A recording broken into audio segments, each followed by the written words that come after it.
Hello friends, तो आपका मेरे चैनल पर स्वागत है एक नई घरेलू टिप्स के साथ।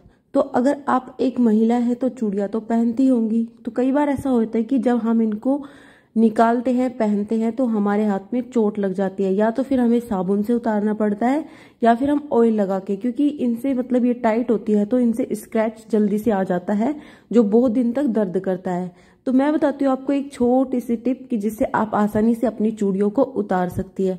हाथ में मोजा पहनिए और इस चूड़ी को इस मोजे के ऊपर चढ़ाइए और इस मोजे को फोल्ड करके आप आसानी से कितनी भी चूड़ियां हो और कितनी भी टाइट क्यों ना हो बड़ी आराम से उतार सकती हैं, और ना ही ये टूटती हैं। क्योंकि कई बार ऐसा होता है कि जब हम जबरदस्ती चूड़ियों को निकालते हैं तो वो टूट जाती है, तो ये टूटेंगी भी नहीं और बिल्कुल सेफ्टी से आपके हाथ भी बचे रहेंगे और ये बिल्कुल सेफ रहेंगी और आप आसानी से मन चाहे जितनी चूड़ियों को उतार सकती हैं और पहन भी सकती हैं।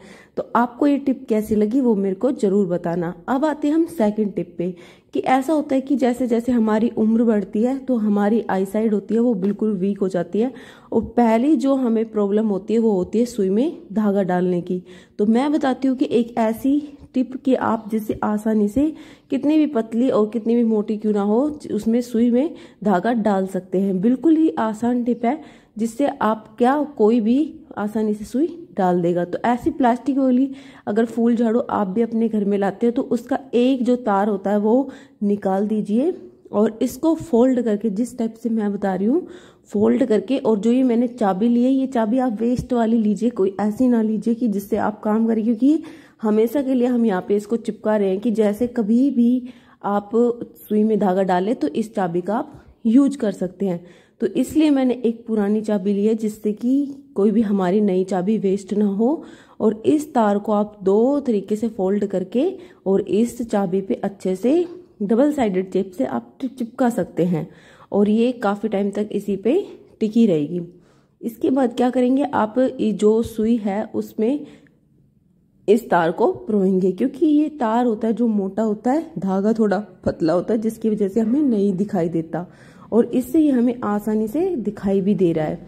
इसके बाद आपके पास जो सुई में मतलब धागा आपको डालना है वो आप इस तार में डालिए और इस सुई को आसानी से खींच लीजिए।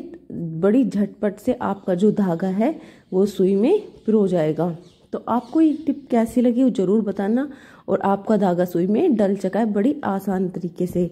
तो इस चाबी को आप घर पे रख लीजिए जब भी आपको कोई भी धागा डालना हो। मैंने मोटी सुई में इसलिए बताया है क्योंकि जो बारीक है वो कैमरे में नहीं आती, तो आप इसी टाइप से जो पतली सुई होती है उसमें भी धागा डाल सकती है और बड़ी आसानी से डल जाएगा। अब आते हैं हम थर्ड टिप पे कि ऐसे होते हैं कि जब हम नए नए बर्तन लाते हैं तो उसमें ये टेप आती है और हम इसको खुरच के हटाते हैं तो इसका कुछ पार्ट उतर जाता है और कुछ होता है वो इसी पे हमेशा के लिए टिका रह जाता है, क्योंकि जब हम इस पे बर्तन साफ करते हैं तो भी नहीं उतरता है।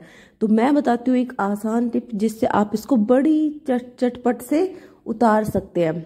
अपना गैस ऑन कीजिए और उस पे जो भी आपका नया बर्तन है जिस पे भी आपकी टेप लगी हुई है उसको आप इस पे हल्का सा बिल्कुल नॉर्मल गर्म कीजिए और इसको हाथ से उतार दीजिए। ये बड़ी आसानी से उतर जाएगा और बिल्कुल भी जो इसके पीछे चिप सी वो राल होती है वो भी नहीं चिपेगी और वो उसी के साथ एज इट उतर जाएगा। तो ये थोड़ा सा गर्म है तो थोड़ा सा सेफ्टी कीजिएगा और इसको आप आसानी से उतार सकते हैं। अब जो थोड़ी सी हल्की सी उस पर जो है वो गोंद दिखाई दे रही है उसको आप कपड़े से पोंछ दीजिए और हमारा जो टेप है वो बिल्कुल आसानी से उतर गया है और ये अब खराब भी नहीं लग रहा। आपको कौन सी टिप सबसे अच्छी लगी वो जरूर बताना।